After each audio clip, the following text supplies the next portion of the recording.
जय हिंद दोस्तों। यूट्यूब में तिरंगा इंस्टीट्यूट चैनल पर आप सभी का पुनः हार्दिक स्वागत है। मैं शिवेंद्र सर आज आपको मध्य प्रदेश सामान्य ज्ञान के इस तृतीय वीडियो में मध्य प्रदेश के वे प्रमुख दर्शनीय स्थल के बारे में समझाऊंगा जो आगामी एग्जाम के लिए महत्वपूर्ण होंगे। तो चलिए आपको सबसे पहले लिए चलते हैं मध्य प्रदेश की उस पावन पवित्र भूमि पर जिस पर भगवान श्री राम ने अपने वनवास के 14 वर्ष गुजारे थे, और वो है हमारा पावन पवित्र भूमि जो है वो तीर्थ स्थल है हमारा चित्रकूट। जाना माना हमारा चित्रकूट जो कि गुप्त गोदावरी नदी पर स्थित है, हमारे मध्य प्रदेश के सतना जिले में अवस्थित है। तो सतना जिले में आने वाला हमारा चित्रकूट जो गुप्त गोदावरी नदी पर स्थित है, यहाँ पर भगवान श्री राम ने अपने वनवास के एक कुटिया बनाकर निकाले थे। तो जो 14 वर्ष के वनवास में उन्होंने जो निकाले हैं चित्रकूट में, तो वहां पर भगवान ने, ब्रह्मा ने और विष्णु ने, महेश ने बाल अवतार भी लिया था। आपको इस बात का ध्यान रखना है कि भगवान ब्रह्मा विष्णु महेश ने यहाँ पर बाल अवतार लिया था, और यहाँ पर ही भगवान पुरुषोत्तम श्री राम ने महर्षि अत्रि और सती अनसुईया को अतिथि के रूप में दर्शन दिए थे। तो जो अतिथि के रूप में आई भगवान श्री राम, तो सती अनसुईया और अत्रि, इन दोनों को इन्होंने इधर पर स्वागत करने का अवसर प्रदान किया था। हमारे मध्य प्रदेश के चित्रकूट धाम को 2005 में क्या कर दिया गया था, तो पवित्र नगर घोषित कर दिया गया था। 2005 में क्या कर दिया गया था, इसको पवित्र नगर घोषित कर दिया गया था। यदि एग्जाम में आता है कि चित्रकूट को पवित्र नगर घोषित कब किया गया था, तो आपको ध्यान रखना है 2005 में किया गया था। यहाँ पर जो प्रमुख दर्शनीय स्थल हैं या जो प्रमुख आश्रम है या कोई भी ऐसा जो एग्जाम में कभी कभी पूछा जा सकता है, तो वे हमारे प्रमुख हैं। कौन कौन? कामदगिरी अनसुईया आश्रम, जहां पर भगवान ने, ब्रह्मा विष्णु महेश ने बाल अवतार देकर अनसुईया को विचलित करने के लिए दर्शन दिए थे, तो अनसुईया आश्रम है कामदगिरी का। और आपको ध्यान रखना है भारतकूट है यहाँ पर, और हनुमान धारा भी कहाँ पर है, हमारे यहीं पर चित्रकूट धाम में है। और यहाँ पर ध्यान रखना है कि हमारा जो चित्रकूट धाम है वो गुप्त गोदावरी नदी के किनारे स्थित है।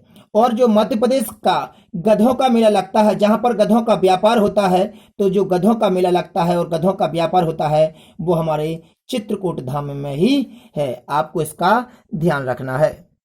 तो हम आपको सती अनसुईया और भारतकूट और हनुमान धारा के दर्शन करवाते हैं। इसके बाद हम अगले तीर्थ स्थल पर चलेंगे। देखिए, ये चित्रकूट धाम में ब्रह्मा विष्णु महेश की बाल अवतार की वह प्रतिमा जो आज भी वहां पर स्थित है। देखिए, ये चित्रकूट धाम का रामघाट है, जहां पर भगवान श्री राम ने यहाँ पर रामघाट पर रहा करते थे, और उन्होंने इधर पर गुप्त गोदावरी में स्नान किया करते थे। तो ये चित्रकूट धाम में स्थित हमारा रामघाट है। देखिए, इसी नदी के किनारे बना हुआ सीताचरण जी का कुंड है, जो आज भी वहां पर मंदिर के रूप में स्थित है। और आप देखिए, चित्रकूट में स्थित कामतानाथ भगवान की यह प्रतिमा जो आज भी वहां पर स्थित है। और अब आप देखिए, चित्रकूट में स्थित भरत राम मिलाप जो मूर्तियों के रूप में अभी भी वहां पर है, तो ये हमारे चित्रकूट में है। ये भरत मिलाप, जहां पर भरत और राम का मिलाप हुआ था। भरत वहां पर भगवान श्री राम से मिलने के लिए आए थे, और उन्होंने घर वापसी की कही थी, परंतु राजाभिषेक के लिए श्री राम ने अपने वहां पर जो दिए थे, तो भरत को चढ़ पादुका दे दी थी कि आप इसके आधार पर अपना राजाभिषेक कीजिए। तो ये यहीं पर मिलाप हुआ था उनका, और वे वापस चले गए थे भरत, और श्री राम अपने वनवास में रहे थे। देखिए, ये चित्रकूट में स्थित हनुमान धारा है, जहां पर हनुमान जी इनकी श्री रामचंद्र भगवान की सेवा किया करते थे, और चित्रकूट में 14 वर्षों तक उनकी पूर्ण सेवा की थी। ये वही अनसुईया आश्रम है जो हमने आपको अभी बताया था। हम आप सभी को किसी भी तीर्थ स्थल के बारे में कम इसलिए समझा रहे हैं क्योंकि ज्यादा समझाने पर अधिक समय व्यतीत हो जाता है, परंतु जो एग्जाम के अनुसार महत्वपूर्ण फैक्ट हैं वो हम आपको सभी बता रहे हैं।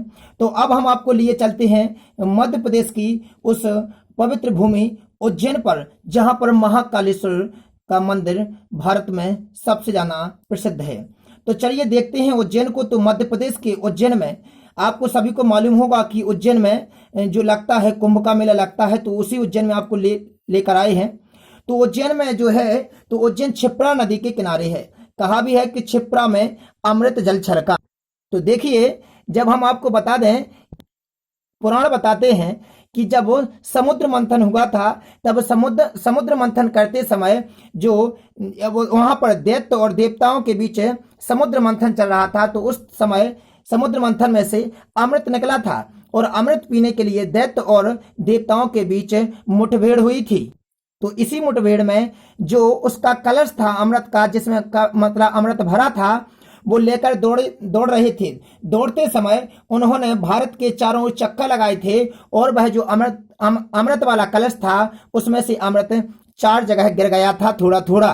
तो जहां जहां वो अमृत गिरा था, आज वहीं वहीं कुंभ लगते हैं, और जो हर 4 वर्ष लगते हैं, तो 4 जगह जो लगते हैं कुंभ, तो वह 4 जगह कुंभ उज्जैन, हरिद्वार, प्रयागराज और नासिक में लगते हैं। तो आपको ध्यान रखना है कि जो आपके सामने हम अभी आपको तीर्थ स्थल समझा रहे हैं, वहां पर भी कुंभ लगता है, जो कितने वर्षों के बाद लगता है? 12 वर्षों के बाद आता है, क्योंकि हर 4 वर्ष बाद वहां पर कुंभ होता है एक जगह। तो ये ध्यान रखना है आपको। तो हमारा जो उज्जैन है वो किस नदी के किनारे है?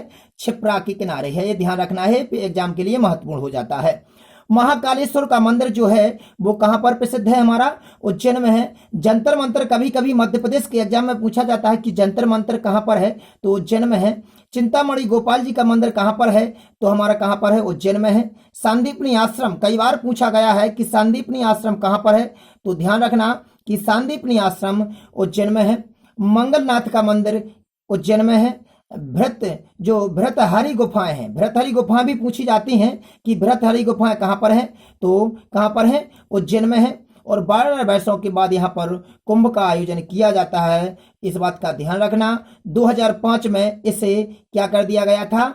पवित्र नगर घोषित कर दिया गया था, इसका भी आप ध्यान रखना। इसी उज्जैन में वैश्व टेकरी स्तूप है। कौन सा स्तूप है? वैश्व टेकरी स्तूप है। वैश्व जो कहलाता है, तो वैश्व कहलाते हैं, जैन धर्म में आते हैं वैश्व, क्योंकि वही कहलाती हैं। तो वैश्व टेकरी स्तूप कहां पर है? उज्जैन में है। और जो एक पुस्तक लिखी गई है जिसमें उज्जैन को ओजनी कहा गया था, क्या कहा गया था? ओजनी। तो वो पुस्तक का नाम क्या है जिसमें उज्जैन को ओजनी कहा गया? तो आपको ध्यान रखना है, उस पुस्तक का नाम है पेरपल्स ऑफ एरिथ्रियन सी। तो जो पुस्तक लिखी गई थी, इस पुस्तक में उज्जैन को ओजनी नाम दिया गया था। तो देखिए, ये दृश्य जो आपके सामने दृश्य दिखाई दे रहा है, ये उज्जैन के महाकालेश्वर भगवान का मंदिर है। तो जो उज्जैन के महाकालेश्वर का जो दृश्य आपके सामने है, जी कहां पर है? मध्य प्रदेश की पावन नगरी उज्जैन में है। देखिए, ये उज्जैन का जंतर मंतर है। ये उज्जैन का क्या है? जंतर मंतर। जो उज्जैन का जंतर मंतर कहलाता है, कहा गया है कि यहाँ से जो ऊपर ब्रह्मांड के लिए रास्ता बनाई गई थी। देखिए, जो आपको दिखाई दे रहा है, ऐसा लगता है जैसे ब्रह्मांड के लिए रास्ता हो, अंतरिक्ष में जाने के लिए रास्ता हो, तो इसी को जंतर मंतर कहते हैं।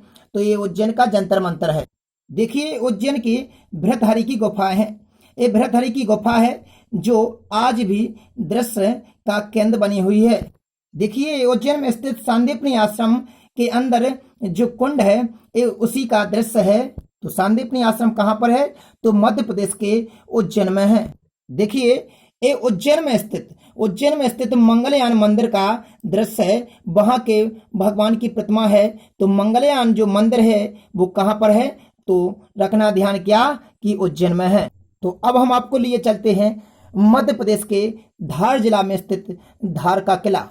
तो जिला धार में आने वाला जो धार का किला है, इसका निर्माण किसने करवाया था और इसमें कौन कौन इस धार के किले में राज किए हैं, तो उन सभी के बारे में हम महत्वपूर्ण तथ्य जानेंगे जो एग्जाम के लिए महत्वपूर्ण होते हैं। तो इस किले का जो निर्माण किया था, पुनर्निर्माण, मतलब इसको जो इसका फिर से रिपेयरिंग किया गया था इस मंदिर का, तो जो पुनर्निर्माण किया गया था, तो वह 1344 शताब्दी में, कब? 1344 शताब्दी में मोहम्मद बिन तुगलक ने दक्षिण विजय में, जब मोहम्मद बिन तुगलक ने, आपको मालूम है मोहम्मद बिन तुगलक के बारे में, तो दक्षिण विजय जब उसने की थी, तो दक्षिण व्रत के दौरान उसने देवगिरी जाते समय, जब वो देवगिरी जा रहा था, उसी समय 1344 ईस्वी में उसने धार के किले का पुनर्निर्माण करवाया था। देखिए, हम आप सभी को बता दें कि जो इतिहास में सबसे विद्वान और जो पढ़े लिखे शिक्षकों, मतलब जो पढ़े लिखे शासकों में था, उसमें मोहम्मद बिन तुगलक का सबसे अच्छा स्थान था। सबसे ज्यादा जो मतलब जो शिक्षित था वो मोहम्मद बिन तुगलक था, परंतु मोहम्मद बिन तुगलक ने शिक्षित होने के बाद भी मूर्खों जैसे कार्य किए थे। तो इसने जो दौलताबाद से देवगिरी अपनी राजधानी भी परिवर्तित की थी, तो उसी समय वो जा रहा था दक्षिण विजय उसने प्राप्त करके, तो उसी समय उसने अपने धार के किले का पुनर्निर्माण करवाया था। कब? 1344 में। तो मोहम्मद बिन तुगलक के बारे में आप सभी को विस्तार से बाद के वीडियो में पढ़ाएंगे, लेकिन आप अभी इधर पे देखिए कि जो 1344 में धार के किले का निर्माण जो करवाया था वो मोहम्मद बिन तुगलक ने देवगिरी जाते समय दक्षिण विजय के दौरान करवाया था। अगला फैक्ट है इसका कि इस किले के अंदर देवी कालका का मंदिर है। इस किले के अंदर किसका मंदिर है? देवी कालका का मंदिर है, और जिसका निर्माण परमार वंश के जो नरेश मुंज ने करवाया था। तो परमार नरेश मुंज जो है जे वहीं के हैं जहां के भोजपुर, जो नाम सुना होगा आपने राजा भोज, तो राजा भोज के उसी के मतलब आने वाले उत्तराधिकारी थे जो नरेश मुंज थे। इन्होंने धार के किले में स्थापित किया था किसका? देवी कालका का मंदिर का निर्माण करवाया था। इस किले में ही बाजीराव पेशवा, शिवाजी का नाम सुना होगा, तो शिवाजी में बाजीराव जो पेशवा थे, तो बाजीराव पेशवा का जन्म इसी किले में हुआ था, धार के किले में। और 1732 में, कब? 1732 में मराठाओं ने, तो मराठाओं में जो शिवाजी थे, तो मराठाओं में जो मराठा थे, तो मराठा में 1732 में मराठाओं ने इस पर अपना अधिकार कर लिया था।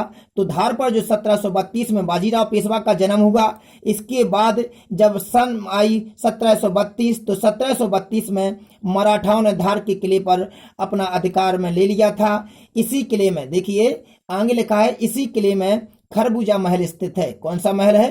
खरबूजा महल। तो कभी कभी अगर पूछ लिया जाता है कि मध्य प्रदेश के किस किले में या कहां पर खरबूजा महल है, तो आपको ध्यान रखना है कि जो खरबूजा महल है वो हमारा कहां पर है? धार के किले में स्थित है। और अब्दुल शाह चंगस का मकबरा, क्या लिखा है इधर पे? जी इन्होंने गलती लिख दिया है। तो जो अब्दुल शाह चंगस का मकबरा है वो कहां पर है हमारा? तो धार जिले में है। इन सभी महत्वपूर्ण फैक्टों को कि किसने निर्माण करवाया, तो मोहम्मद बिन तुगलक ने निर्माण करवाया और देवगिरी जाते समय करवाया था दक्षिण विजय के दौरान। कालका मंदिर का निर्माण नरेश मुंज ने करवाया। बाजीराव का जन्म इसी किले में हुआ था। मराठाओं ने 1732 में धार के किले को अधिकार में ले लिया था और खरबूजा महल धार के किले में स्थित है। अब्दुल शाह चंगस का जो मकबरा है वो भी धार में स्थित है। इन सभी महत्वपूर्ण बिंदुओं को आप ध्यान रखना, क्योंकि यहीं से हमेशा धार के बारे में प्रश्न पूछे जाएंगे। इसके अलावा कोई भी महत्वपूर्ण फैक्ट इसका नहीं होता है। तो देखिए ये धार का खरबूजा महल है जिसका निर्माण करवाया गया था धार में। तो जो खरबूजा महल है वो कहां पर है? हमारा धार जिले में है। देखिए एग्जाम के लिए सबसे महत्वपूर्ण हमेशा कोई भी किले या महल भी होते हैं, क्योंकि इन्हीं के नाम अधिकतर पूछे जाते हैं और इनमें कोई ऐसा भी फैक्ट नहीं होता है कि जो आपके लिए महत्वपूर्ण बन जाए। तो अब हम आपको लिए चलते हैं मध्य प्रदेश के शिवपुरी जिले में स्थित नरवर का किला। तो अगर आता है कि नरवर का किला मध्य प्रदेश के किस जिले में है, तो आपको ध्यान रखना है कि जो नरवर का किला है वो मध्य प्रदेश के शिवपुरी जिले में है। कहां पर है? हमारा शिवपुरी जिले में है। तो नरवर का किला जो शिवपुरी जिले में है, इसका निर्माण किसने करवाया था? तो इस किले का निर्माण राजा नल्ले करवाया था। राजा नल्ले किस किले का निर्माण करवाया था? नरवर किले का निर्माण करवाया था। आगे देखिए यह किला राजा नल एवं दमयंती की प्रणय कथा के लिए प्रसिद्ध है। एक राजा नल थे, नाम सुना होगा इतिहास में राजा नल का, और दमयंती, इन दोनों की जो कथा लिखी गई है, तो उस कथा का जो मतलब वर्णन है वो इस नरवर के किले के ही साथ है। इसका आपको ध्यान रखना है।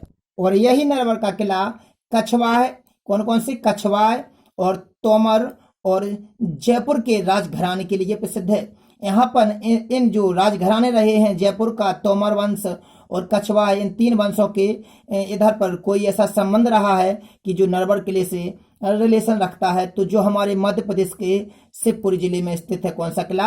नरवर का किला। हम आपको नरवर के किले का दृश्य दिखाते हैं। देखिए ये है वो नरवर का किला जो हमारे मध्य प्रदेश के शिवपुरी जिले में स्थित है। तो नरवर का किला कहाँ पर है? शिवपुरी जिले में स्थित है, जिसका निर्माण राजा नल ने करवाया था और राजा नल और दमयंती की कथा यहीं से प्रचलित हुई है। और हम आपको अब लिए चलते हैं मध्य प्रदेश के अशोकनगर जिला में स्थित चंदेरी का किला। कौन सा किला? चंदेरी का किला। तो चंदेरी का किला कहाँ पर है? तो अशोकनगर मुगावली। तो मुगावली एक स्थान है, तो वहां पर अशोकनगर में स्थित कौन सा किला है? चंदेरी का किला। तो पूछा जाता है कि चंदेरी के किले का निर्माण किसने करवाया है और कहाँ स्थित है, किस नदी पर है? तो जो चंदेरी का किला है वो बेतवा नदी के किनारे स्थित है। कौन सी नदी के किनारे? बेतवा नदी के किनारे चंदेरी का किला स्थित है। और इसका जो निर्माण करवाया था वो प्रतिहार वंश के राजा थे कीर्तिपाल। कई बार एग्जाम में पूछा जाता है चंदेरी के किले का निर्माण किसने करवाया? तो राजा कीर्तिपाल ने 11वीं सदी में, कौन सी शताब्दी में? 11वीं शताब्दी में इस किले का निर्माण करवाया था। आपको इसका ध्यान रखना है। और किसने करवाया? तो प्रतिहार वंश के राजा कीर्तिपाल ने करवाया था। तो इस किले में, जो चंदेरी के किले में है, इसमें कुछ मशहूर इमारतें हैं जो पूछी जाती हैं। तो चंदेरी के किला तो पूछा ही जाएगा जो अशोकनगर में है, लेकिन इसके अंदर भी कई ऐसी इमारतें हैं जो एग्जाम में अलग से पूछी जाती हैं। हवा महल, जोहरा कुंड, नौखंडा महल और खूनी दरवाजा, ये चारों महत्वपूर्ण हो जाते हैं। हवा महल भी, मतलब जोहरा कुंड, एग्जाम इसका नाम सुना होगा, जोहरा कुंड। इसके बारे में हम आपको अभी बताते हैं। देखिए, चंदेरी के किले में स्थित जोहरा कुंड है। इसमें जोहरा कुंड में क्या होता है हम आपको बताते हैं।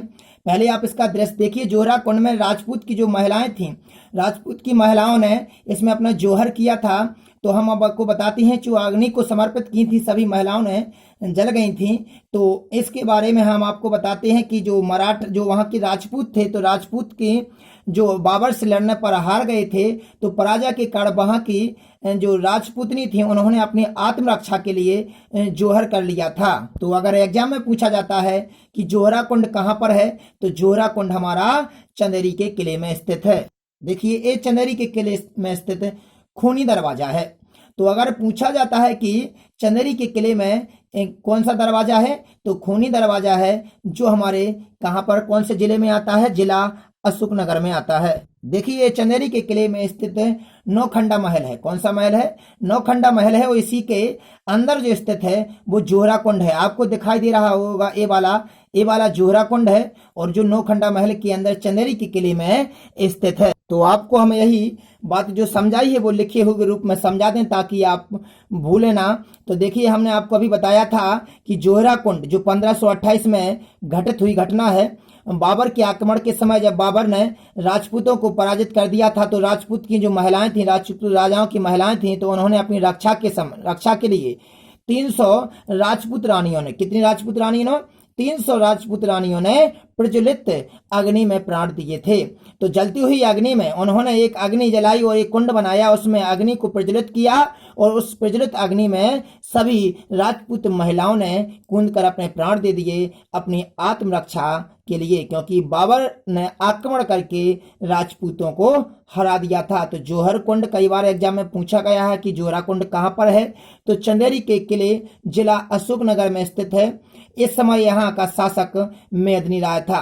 ध्यान रखना कि जब जोहरा कुंड हुआ था, मतलब जब ये घटना घटी हुई थी, तो उस समय यहाँ का जो शासक था वो कौन था? मेदिनी राय था। वर्तमान में चंदेरी हाथ से बनी साड़ियों के लिए प्रसिद्ध है। वर्तमान में जो चंदेरी है वो किसके लिए प्रसिद्ध है? हाथ से बनी साड़ियों के लिए प्रसिद्ध है। तो अगर आता है कभी कि हाथ से बनी साड़ियों के लिए कौन सा शहर प्रसिद्ध है, तो हमको ध्यान रखना है कि कौन सा है? चंदेरी प्रसिद्ध है। हमने आपको ये सभी तरह से दिखा दिए हैं। अब अगले पर हम चलते हैं, मंदसौर का किला। तो जो मंदसौर का किला है वो कहाँ पर है हमारा? तो जिला मंदसौर में है। तो आप सभी को ये मालूम होगा कि मंदसौर नाम क्यों पड़ा है इसका। तो जो लंका का उस समय मतलब रावण था, तो रावण की जो पत्नी थी मंदोदरी यही मंदसौर की थी। अर्थात कहने का है कि जो रावण की ससुराल थी वो मंदसौर में थी। इसी कारण मंदसौर में आज रावण की बहनोई के रूप में पूजा की जाती है। तो मंदसौर में जो मध्य प्रदेश में स्थित है, वहां के में जो किले का निर्माण करवाया गया था, तो 14वीं शताब्दी में अलाउद्दीन खिजरी ने किया था। अलाउद्दीन खिजरी के बारे में हम आपको विस्तार से पढ़ाएंगे। जब इतिहास को पढ़ाएंगे तो अलाउद्दीन खिजरी एक ऐसा शासक था जिसकी कुछ ऐसी नीतियां आज भी प्रचलित हैं जो हम आपको सभी बताएंगे। तो यहाँ पर 500 वर्ष पुराना तापेश्वर मंदिर स्थित है। तो तापेश्वर मंदिर कहाँ पर है?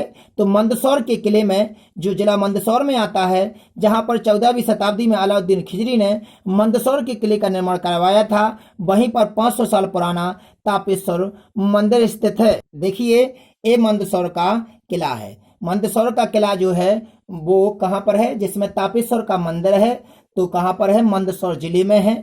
और जो कहाँ पर? यहाँ पर मंदोदरी के नाम पर मंदसौर का नाम पड़ा है। आपको इन सभी फैक्टों को ध्यान रखना है। 14वीं शताब्दी में अलाउद्दीन खिजरी ने इसका निर्माण करवाया था, जो एक खिजरी वंश का शासक था। और आपको ये भी ध्यान रखना है कि मंदसौर का जो प्राचीन नाम है वो दसपुर था। कई बार एग्जाम में पूछा गया है कि दसपुर किसका प्राचीन नाम है, तो आपको ध्यान रखना है कि मंदसौर का प्राचीन नाम दसपुर था। यहाँ पर भारत का प्राचीनतम पशुपतिनाथ मंदिर है।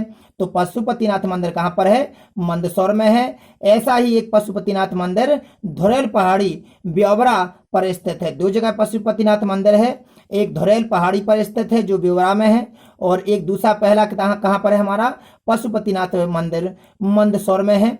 यहाँ एक प्रसिद्ध सूर्य मंदिर भी है। तो प्रसिद्ध सूर्य मंदिर कहाँ पर है? जो पशुपतिनाथ मंदिर है वहीं पर है, मंदसौर जिले में स्थित है। इन फैक्ट को भी ध्यान रखना। तो ये अपने सभी महत्वपूर्ण दर्शनीय स्थल हो गए हैं। अभी मध्य प्रदेश के बहुत से ऐसे दर्शनीय स्थल रहे हैं, मतलब जो रह गए हैं, जो हमने आपको नहीं बताए हैं, परंतु जो दर्शनीय स्थल रह गए हैं, जब हम आपको नदियां पढ़ाएंगे तो नदियों के किनारे बसे ये सभी जो दर्शनीय स्थल बने हैं उन सभी के बारे में साथ में पढ़ा देंगे। तो जो अगला वीडियो आएगा वो हम आपको दृश्य या मैप के साथ लेकर आएंगे, ताकि आपको इसी तरह समझ में आते रहे। यदि आपको वीडियो अच्छा लगा हो तो वीडियो को लाइक करना, सब्सक्राइब करना तथा अपने दोस्तों में शेयर जरूर करना, और सब्सक्राइब करते समय बेल आइकन जरूर प्रेस कर लेना, ताकि आने वाले हर वीडियो का नोटिफिकेशन आपके पास सबसे पहले पहुंचे। क्योंकि समय है लगातार अध्ययन करने का, तभी आपका सिलेक्शन 100% होगा। धन्यवाद।